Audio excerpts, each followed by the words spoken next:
好榮幸可以出席樂城今晚兩場嘅音樂會。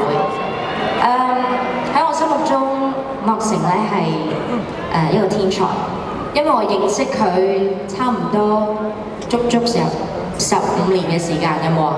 有啦，因為我出道都有15年啦。係咩？係啊，你唔覺咩？都 keep 新人嚟嘅喎，應該係。做乜？我入行第一隻碟就係有你嘅幫助。咁冇咁客氣啦，我唔係一個好客氣嘅人嚟嘅啫。我有話直説啫。咁但我想問咧，你今日係咪特登咁紅？襯翻呢個？我梗係襯你啦要。今日你好日子啊嘛。我想講，即係佢喺一路以嚟寫咗好多好歌俾我。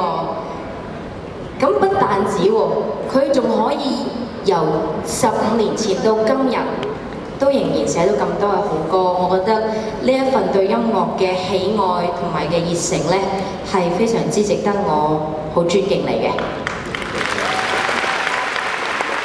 點解我咁講咧？因為去年咧，佢寫咗一首歌，我自己好中意，好有佢嘅風格啦，而演繹者亦都演繹得好出色。